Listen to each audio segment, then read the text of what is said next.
कहानी की शुरुआत में हम ड्रासा नाम की एक शार्प शूटर को देखते हैं जो पिछले कई घंटों से एक टनल में छुपी हुई है। दरअसल वह यहाँ अपने शिकार का इंतजार कर रही होती है। ड्रासा को पास के एयरपोर्ट पर एक गवर्नमेंट अफसर को मारने का टास्क दिया गया था। कुछ ही देर बाद रनवे पर एक प्लेन लैंड करता है। ड्रासा को जैसे ही अपना शिकार नजर आया उसने उसे कई किलोमीटर दूर से एक ही शॉट में खत्म कर दिया। ड्रासा अपना ये काम इतनी बारीकी से अंजाम देती है कि वहाँ पर मौजूद गार्ड्स को पता ही नहीं चलता कि गोली किसने और कहां से चलाई। मिशन कंप्लीट करने के बाद ड्रासा अपनी मां की कब्र पर जाती है जहां उसका फादर पहले से ही मौजूद होता है। यहाँ हमें ड्रासा के बारे में एक और बात मालूम होती है कि जब भी वह किसी को अपनी राइफल से मारती है तो उस बुलेट के कवर को अपने पास रख लेती है और फिर वह इन बुलेट कवर्स को अपने पिता को सौंप देती है। दरअसल ड्रासा एक कॉन्ट्रैक्ट किलर थी, यानी वह पैसों के लिए लोगों को मारा करती थी और अब तक कई लोगों को मार चुकी थी। इसे लोगों को मारना तो बिल्कुल अच्छा नहीं लगता था, लेकिन अब यह काम उसका पेशा बन चुका था। इसलिए ड्रासा उन बुलेट्स के कवर्स को अपने फादर को पकड़ा देती, जिससे उसका दुख थोड़ा कम हो जाता। ड्रासा अपने पिता को बताती है कि मुझे एक और नया प्रोजेक्ट मिला है जो पूरे 1 साल तक चलेगा। शायद इस दौरान मैं आपसे मिल नहीं पाऊंगी। जिस पर ड्रासा के फादर जवाब देते हैं, तुम हर साल आती हो और मुझे कुछ गोलियों के कवर पकड़ा देती हो, मगर अगले साल ऐसा नहीं होगा। मेरा कैंसर का लास्ट स्टेज चल रहा है। मेरे पास अब ज्यादा वक्त नहीं बचा और अगर आने वाले दिनों में मेरी मौत नहीं हुई तो मैं खुद 14 फरवरी वैलेंटाइंस डे पर अपनी जिंदगी खत्म कर लूंगा, क्योंकि अब मेरे पास जीने की कोई वजह नहीं है। तुम्हारी माँ भी मर चुकी है और तुम भी अपने काम के चलते साल में 1-2 बार मुझसे मिलने आती हो, इसलिए हो सकता है ये हमारी आखिरी मुलाकात हो। ये सुनकर ड्रासा की आंखें भर आती हैं। अब यहाँ सीन शिफ्ट होता है और हम देखते हैं इस कहानी के दूसरे लीड कैरेक्टर लेवाई को। लेवाई की जिंदगी बिल्कुल भी ठीक नहीं चल रही थी। उसे अक्सर भयानक सपने आते थे और नींद उसकी आंखों से कोसों दूर चली जाती थी। एक रात जब उसकी आंख बुरे सपने से खुलती है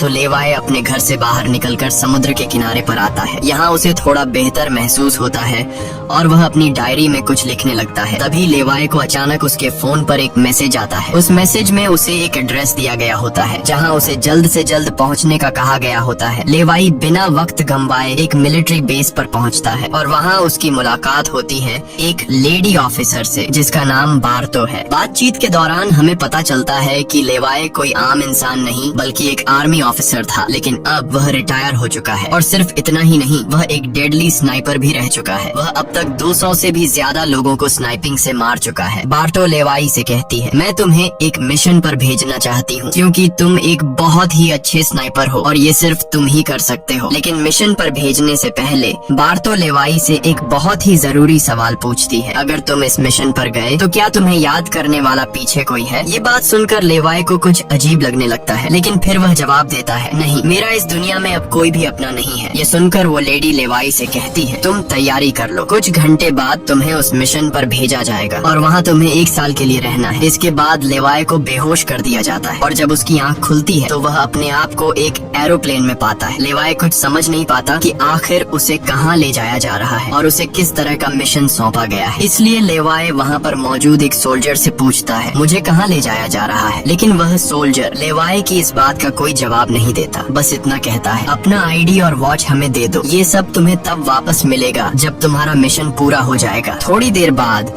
वो सोल्जर उसे बताता है, अब तुम्हारा प्लेन से उतरने का वक्त आ चुका है। कुछ ही मिनटों में हम नो फ्लाइंग जोन एरिया में एंटर करने वाले हैं। यहाँ से आगे जाने की हमें परमिशन नहीं है। बस वो सिर्फ इतना बताता है कि नीचे उतरने के बाद तुम्हें अकेले 32 किलोमीटर नॉर्थ की तरफ पैदल जाना होगा, तब तुम अपनी मिशन वाली जगह पर पहुँच जाओगे। लेकिन लेवाई के दिमाग में अब भी एक ही बात चल रही थी। वो फिर से उस सोल्जर से पूछता है, आखिर हम जा कहाँ रहे हैं? इस पर सोल्जर जवाब देता है, मुझे इस सवाल का जवाब देने का परमिशन नहीं है। मेरी वर्दी में एक माइक्रोफोन लगा हुआ है। अगर मैंने तुम्हें इस जगह के बारे में बताया तो मुझे नौकरी से निकाला जा सकता है या फिर मारा भी जा सकता है। यह बात सुनकर लेवाई के गले में सांसें अटक जाती हैं। इसके बाद उसे एक पैराशूट दिया जाता है और प्लेन का दरवाजा खुलते ही लेवाई कूद जाता है और सेफली लैंडिंग करता है। लेकिन असली गेम तो अब शुरू होता है। 32 किलोमीटर की दूरी उसे पैदल तय करनी थी। लेवाई को पैदल चलते चलते 2 दिन बीत जाते हैं और 2 दिनों का लंबा सफर तय करने के बाद फाइनली वो उस जगह पर पहुंच जाता है। वो देखता है कि ये एक बहुत ही सुनसान इलाका है। जहाँ इंसान तो दूर बल्कि उससे परिंदे भी नहीं दिखाई देते। तभी उसकी मुलाकात जेडी नाम के एक आदमी से होती है। जेडी 1 साल तक यहाँ मिशन पर था, अब उसकी ड्यूटी खत्म हो चुकी है, इसलिए अब लेवाई उसकी जगह संभालेगा। जेडी लेवाई को एक वॉच टावर की तरफ ले जाता है। टावर के टॉप पर पहुँचने के बाद लेवाई को अब भी समझ नहीं आ रहा था कि उसे यहाँ क्या काम करना है। यही सवाल जब वो जेडी से पूछता है तो जेडी जवाब देता है, यहाँ एक बहुत ही गहरी खाई है जिसे गॉर्ज नाम दिया गया है। ये एक बहुत ही मिस्टीरियस और गहरी खाई है जिसके बॉटम तक आज तक कोई भी नहीं पहुँच पाया। तुम्हारा काम बहुत ही सिंपल है, तुम्हें इस खाई की पहरेदारी करनी है। इसके बाद वो लेवाई को यहाँ के स्ट्रिक्ट रूल्स बताता है। वह कहता है, तुम यहाँ से बाहर महीने में एक ही बार हेडक्वार्टर फोन कर सकते हो, चाहे कुछ भी हो जाए। तुम बाहर की दुनिया से जुड़ने की उम्मीद मत रखना। ये टावर जिसे हम वेस्ट टावर कहते हैं, इसके ठीक सामने ईस्ट टावर है, वह रशिया का है। वहाँ भी एक गार्ड अपनी ड्यूटी निभा रहा है, लेकिन तुम दोनों के बीच कोई भी कांटेक्ट अलाउ नहीं है। तुम्हें सिर्फ अपनी ड्यूटी पर ध्यान देना है और हाँ, आने वाले खतरे के लिए हर वक्त तैयार रहना, क्योंकि यहाँ तुम पर किसी भी वक्त हमला किया जा सकता है। यहाँ ऑटोमेटिक गन्स और नीचे ढेर सारे लैंड माइन्स लगाए हुए हैं। अगर ऑटोमेटिक गन्स में गोलियाँ खत्म हो जाए तो उसे हमेशा रिलोड रखना, क्योंकि हमले के दौरान ऑटोमेटिक गन्स तुम्हारी बहुत काम आएगी। और आखिरी बात, अगर तुम्हें कभी भी यहाँ तेज सायरन की आवाज सुनाई देने लगे तो तुम बिना सोचे समझे यहाँ से भाग जाना। जेडी कहता है, मुझे भी नहीं पता कि ऐसा क्यों बोला गया है, लेकिन मुझे जो पिछले ड्यूटी वर्कर ने बताया था वही मैं तुम्हें बता रहा हूँ। लेवाई उसकी सारी बातें अच्छी तरह से सुन लेता है, पर उसका सवाल एक ही था। वह पूछता है, आखिर यहाँ ऐसा क्या है जिसके लिए इतनी स्ट्रिक्ट सिक्योरिटी लगाई गई है? तभी जेडी एक ग्रेनेड निकालता है और इस ग्रेनेड को उस गहरी खाई में फेंक देता है। ग्रेनेड जैसे ही खाई की गहराइयों में धमाका करता है, वहाँ से एक अजीब भयानक आवाज गूंजने लगती है। वो आवाज किसी इंसान की बिल्कुल भी नहीं थी, वो किसी ऐसी चीज की थी जो अंधेरे में छुपी थी। जेडी लेवाई की तरफ देखता है और कहता है, ये आवाज जो तुम सुन रहे हो, ये उन क्रीचर्स की है जिन्हें हम होलोमैन कहते हैं। ये क्रीचर्स इस घड़े के अंदर रहते हैं और तुम्हारी यहाँ पर ड्यूटी ये है कि इस घड़े के अंदर से किसी भी क्रीचर को बाहर निकलने नहीं देना है। कहा जाता है कि 1940 में यूएस आर्मी के 2400 आर्मी सोल्जर्स को इस गड्ढे के अंदर भेजा गया था, ताकि यह सोल्जर्स उस गड्ढे के अंदर मौजूद सभी क्रीचर्स को खत्म कर सकें। लेकिन आज तक उनमें से एक भी जिंदा सोल्जर वापस लौट कर नहीं आया। और अब जेडी लेवाई को पूरी इंफॉर्मेशन हर एक चीज का बताकर घर वापस जाने की तैयारी करने लगा, क्योंकि उसने यहाँ 1 साल की ड्यूटी पूरी कर दी। अब लेवाई को यहाँ 1 साल तक ड्यूटी देनी थी। जेडी लेवाई को अलविदा कहकर यहाँ से निकल पड़ता है। वह बहुत खुश था क्योंकि 1 साल बाद वह घर जाने वाला था, लेकिन उसे पता नहीं था कि आगे उसके साथ कुछ ऐसा होने वाला है जिसके बारे में सोचने से भी डर लगता है। लोकेशन पर पहुंचने के बाद जेडी जैसे ही स्मोक करता है, तब एक हेलीकॉप्टर उसे लेने के लिए आता है। वह हेलीकॉप्टर उसके लिए रस्सी नीचे फेंकता है और जेडी इस रस्सी के जरिए ऊपर हेलीकॉप्टर में चढ़ने लगता है। हेलीकॉप्टर में बैठा एक सोल्जर पहले जेडी की आइडेंटिटी कंफर्म करता है। जेडी जब उसे अपनी पूरी इंफॉर्मेशन देता है तो हेलीकॉप्टर में बैठा वो सोल्जर पहले जेडी को शूट करता है और उसके बाद उसकी रस्सी काट कर उसे नीचे गिरा देता है। अब यहाँ एक बात तो साफ हो चुकी थी कि जो इस जगह आता है वो यहाँ से कभी लौट नहीं पाता। इसके बाद हमें अगले दिन का सीन दिखाया जाता है। लेवाई अपने काम को निभाने लगता है। सबसे पहले वो यहाँ की कुछ रिपोर्ट्स चेक करता है और जिन ऑटोमेटिक गन्स में गोलियां खत्म होती हैं उन्हें रीलोड करता है। इसी तरह से दिन गुजरते हैं और फिर 1 महीना। अब लेवाई को ये जगह बोरिंग फील होने लगी। वो सोचता है कि क्या 1 साल तक यहाँ बस अकेले ही रहना है, न किसी से बातचीत और न ही कोई एंटरटेनमेंट। इसीलिए टाइम पास करने के लिए वो अलमारी में रखी किताबें पढ़ने का सोचता है। जब वो अलमारी से किताबें निकालता है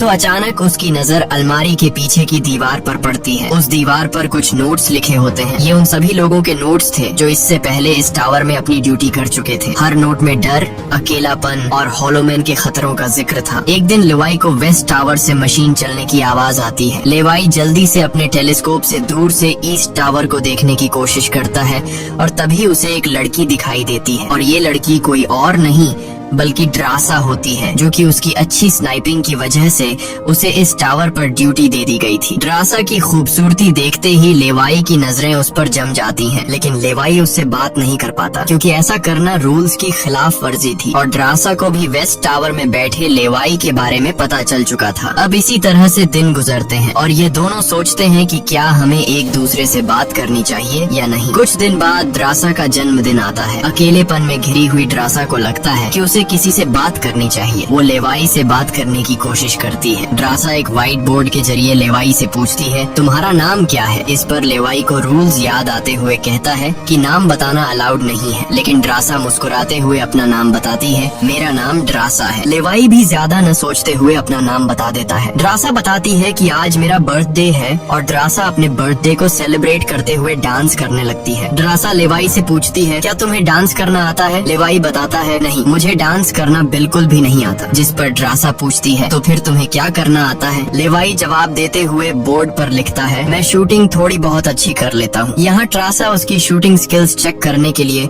अपने टावर पर एक छोटी सी बॉटल उसके सामने रख देती है और लेवाई अपने टारगेट को निशाने पर रखते हुए एक ही गोली में उस बॉटल को फोड़ देता है। अब यहाँ ड्रासा भी पीछे रहने वाली नहीं थी। वह भी अपनी शूटिंग स्किल्स को दिखाते हुए लेवाई के टावर में रखी एक छोटी सी बॉटल को बिल्कुल परफेक्ट शूट कर लेती है, जिससे लेवाई को पता चलता है कि ड्रासा कोई आम लड़की नहीं बल्कि वह एक डेडली स्नाइपर है। धीरे धीरे दोनों की बातचीत बढ़ने लगती है। ड्रासा और लेवाई एक दूसरे को समझने लगते हैं, लेकिन तभी जब ये दोनों बातचीत में मसरूफ होते हैं, ड्रासा की नजर अचानक नीचे गड्ढे की तरफ जाती है। वो देखती है कि नीचे से कुछ भयानक क्रीचर्स यानी होलोमैन तेजी से वेस्ट टावर की तरफ चढ़ रहे हैं। वह जल्दी से लेवाई को अलर्ट करती है, नीचे देखो, तुम्हारी तरफ कुछ क्रीचर्स बढ़ रहे हैं। लेवाई जैसे ही नीचे देखता है, उसकी आंखें चौंक जाती हैं। नीचे सिर्फ एक या दो नहीं बल्कि हजारों क्रीचर्स ऊपर की ओर बढ़ रहे होते हैं। वो बिना वक्त गंवाए अपनी स्नाइपर राइफल उठाता है और एक एक करके क्रीचर्स को शूट करने लगता है, लेकिन क्रीचर्स की तादाद इतनी ज्यादा होती है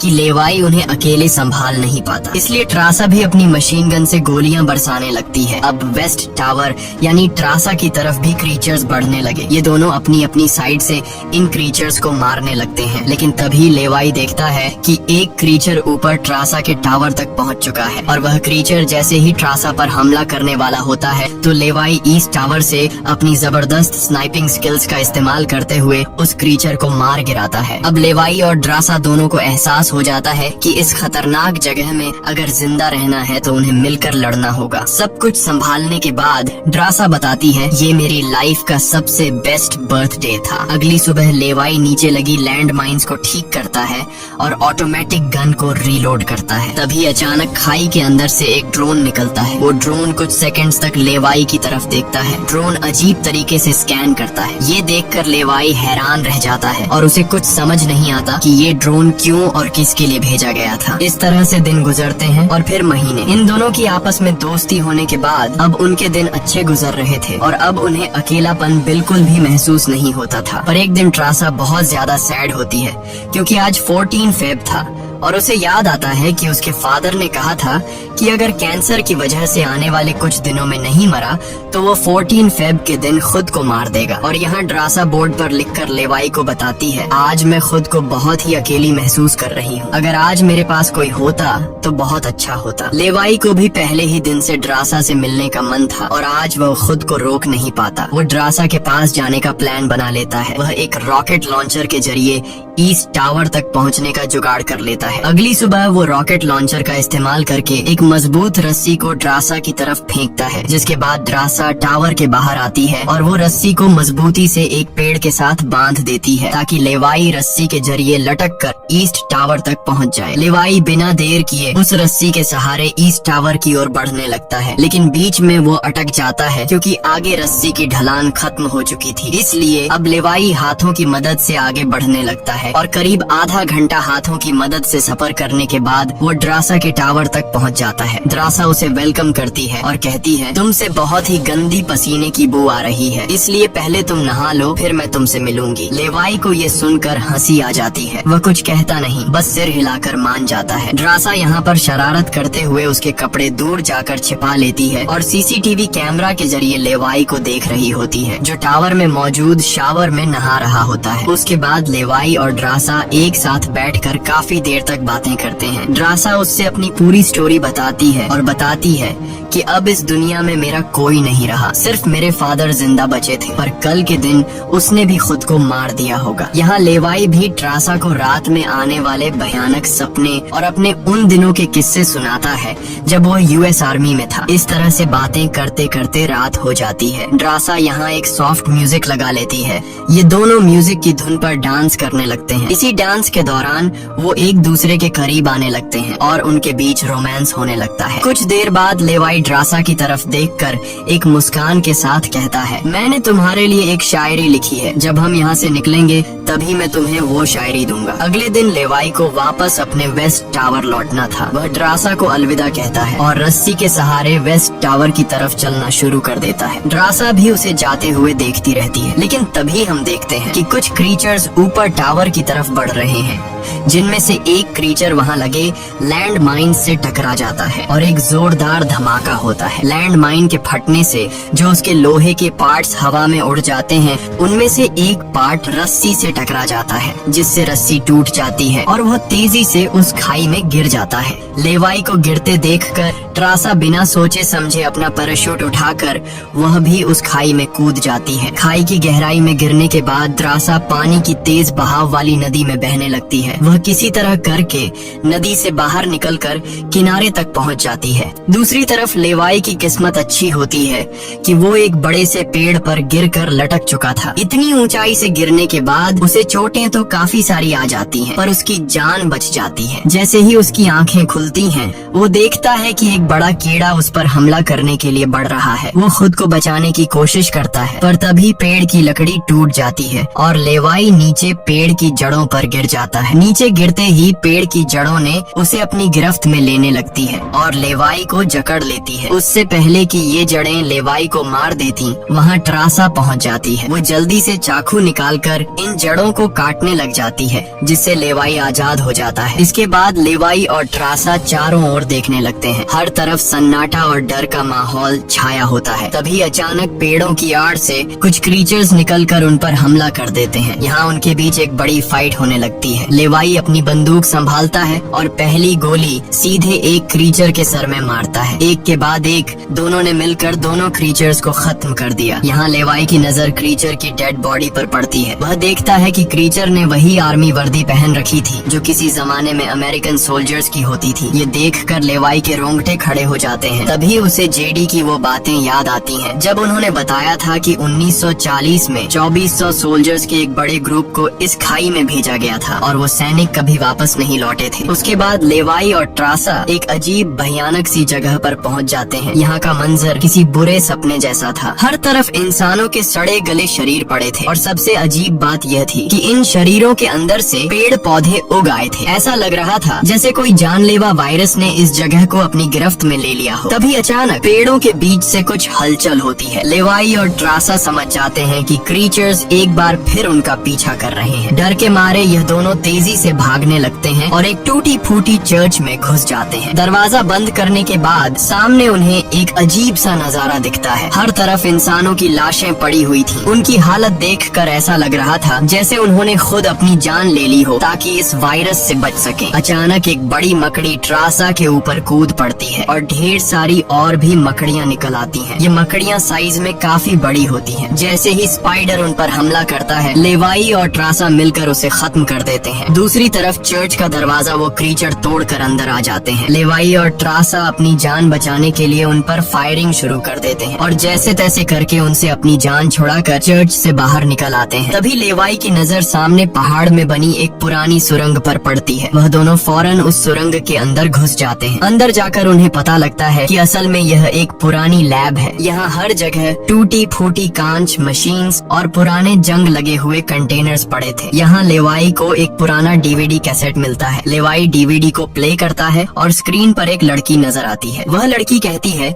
कि हम लोग यहाँ एक सीक्रेट केमिकल मिसाइल प्रोजेक्ट पर काम कर रहे थे। हमारे साथ सैकड़ों साइंटिस्ट थे। पर एक दिन यहाँ भूकंप आया। भूकंप के तेज झटके से मिसाइल की केमिकल लीक हो गई। जहरीला केमिकल हवा में मिलने लगा। कुछ ही घंटों में लोग वायरस से इन्फेक्ट होने लगे। वह लड़की अपना पेट दिखाते हुए बताती है कि मैं भी इन्फेक्टेड हूँ। हालांकि हमने मिलिट्री को सब कुछ बताया। हमने उनसे कहा कि इस पूरे इलाके को बॉम्बिंग करके तबाह कर दिया जाए ताकि इन्फेक्शन और फैल न सके, लेकिन उन्होंने हमारी बात नहीं सुनी। इस वीडियो को देखने के बाद लेवाई को वहाँ एक नए जमाने का कंप्यूटर मिलता है। लेवाई को समझ नहीं आता कि इस जगह में आज के दौर का कंप्यूटर कैसे रखा गया है। लेवाई उसे ऑन करता है और उसमें मौजूद जानकारी को देखकर एकदम सुन रह जाता है। उसे डार्क लेक नाम की एक कंपनी के बारे में पता चलता है जो पैरामिलिट्री बनाने का काम करती है। ये कंपनी यहाँ से इन्फेक्टेड लोगों के सैंपल्स इकट्ठा करके अपने कंट्री के सोल्जर्स को सुपर सोल्जर्स में कन्वर्ट करने के लिए उन पर एक्सपेरिमेंट करती है। यही वजह है कि कोई भी देश इस जगह को मिटाना नहीं चाहता। इसके अलावा लेवाई को यह भी पता चलता है कि यह जो खाई है यहाँ पर एक बहुत ही बड़ा मिसाइल है जिसकी एक्टिवेशन पर जब वो फटेगा तो 4.2 किलोमीटर की लंबाई में सब कुछ मिटा देगा। लेवाई और ट्रासा ये सारा राज समझ जाते हैं। उन्हें पता चल जाता है कि जिस लेडी बार्थो ने उन्हें यहाँ भेजा था वही इस जगह की ओनर है और वो इस जगह का गलत इस्तेमाल कर रही है। और इस जगह को सीक्रेट रखने के लिए लेडी बार्थो हमेशा ऐसे इंसान को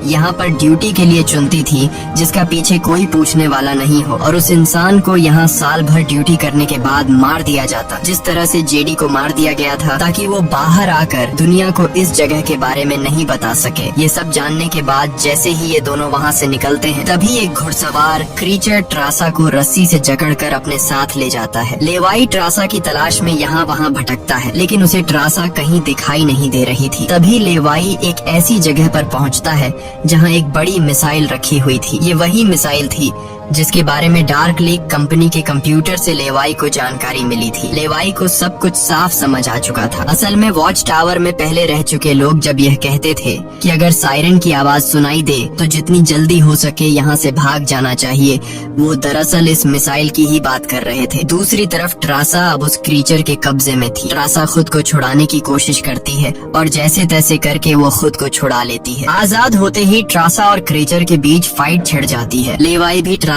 को ढूंढते ढूंढते वहाँ पहुँच जाता है और वह भी फौरन क्रीचर पर हमला कर देता है और ये दोनों मिलकर उसे आग लगाकर जला देते हैं। और अब बारी आती है इन लोगों की यहाँ से निकलने की, मगर आगे का रास्ता और भी ज्यादा मुश्किल था। जैसे ही लेवाई और ट्रासा आगे बढ़ते हैं सामने एक खतरनाक इलाका आता है जहाँ से निकलना एक बहुत ही बड़ा चैलेंज था। यहाँ इंसान और पौधे आपस में पूरी तरह से जुड़े हुए थे, जैसे कि वह किसी खतरनाक एक्सपेरिमेंट का नतीजा हो। खैर, ये लोग हर कदम को संभाल कर रखते हुए आगे बढ़ते हैं कि तभी ट्रासा का पैर फिसल जाता है जिससे ये पौधे एक्टिवेट हो जाते हैं। वो ट्रासा को जकड़ लेते हैं लेकिन यहाँ लेवाई हिम्मत दिखाते हुए आगे बढ़ता है और अपनी पूरी ताकत से ट्रासा को छुड़ा लेता है। वह बॉम्ब का इस्तेमाल करके वहाँ के पूरे प्लांट सिस्टम को उड़ा देता है। लेवाई ट्रासा को लेकर वहाँ से बाहर निकल आता है। थोड़ा सा आगे चलने के बाद उन्हें एक गैराज नजर आता है जहाँ पर एक गाड़ी खड़ी होती है। ये दोनों जल्दी से उस गाड़ी में बैठ जाते हैं और उस जगह से निकलने की कोशिश करने लगते हैं। आखिरकार कुछ दूरी तय करने के बाद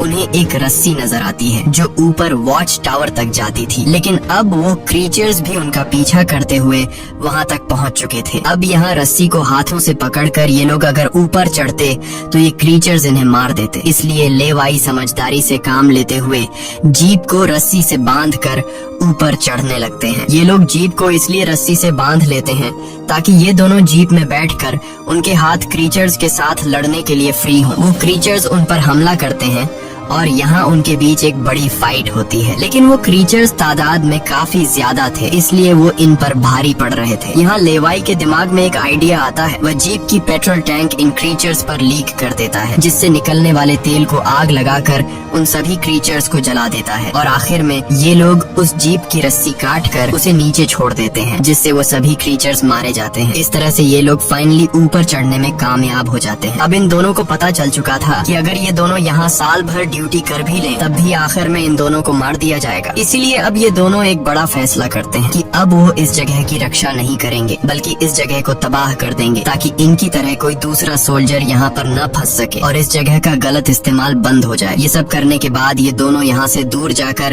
एक नई जिंदगी की शुरुआत करेंगे। यहाँ ट्रासा कहती है, मेरे पास फ्रांस में छुपने के लिए एक जगह है, हम वहाँ जाकर शादी करेंगे और आगे की जिंदगी वहीं पर बिताएंगे। लेवाई ट्रासा की बात मान जाता है और अब वह कहता है, मुझे वापस अपने टावर पर जाना होगा। मैं वहाँ जाकर टावर में एक बॉम्ब फिट करूंगा और साथ ही इस मिसाइल को भी एक्टिवेट कर दूंगा जिससे यह पूरी जगह तबाह हो जाएगी। जिसके बाद लेवाई रस्सी की मदद से अपने टावर तक पहुँच जाता है। इस बीच लेडी बार्तो लेवाई से कांटेक्ट करती है और सवाल करती है, क्या तुम इस गड्ढे के अंदर गए थे क्योंकि किसी ने हमारे कंप्यूटर को ऑन किया है। लेवाई यहाँ पर झूठ बोलकर बताता है, नहीं मैं वहाँ नहीं गया था। लेकिन बार्तो जानती है कि लेवाई झूठ बोल रहा है। उन्होंने सिक्योरिटी कैमरास में सब कुछ देख लिया था कि लेवाई और ट्रासा दोनों गड्ढे के अंदर गए थे। फिर भी वो अपनी बात को आगे बढ़ाते हुए कहती है, अगर तुम नहीं गए तो फिर जाहिर सी बात है कि यह सारा काम उस वेस्ट टावर वाले गार्ड का है। तुम एक काम करो कि उस वेस्ट टावर वाले इंसान यानी ट्रासा को मार दो क्योंकि उसने रूल तोड़ा है। यहाँ लेवाई हाँ तो बोल देता है, लेकिन बार्तो को पता चल चुका था कि यह उसे नहीं मारेगा और वह समझ चुकी थी कि ये दोनों अब यहाँ से भागने वाले हैं और बाहर जाकर दुनिया को इस जगह के बारे में बता देंगे। इसीलिए वह खुद हेलीकॉप्टर में यहाँ पहुँचती है। लेकिन बार्तो के पहुँचने से पहले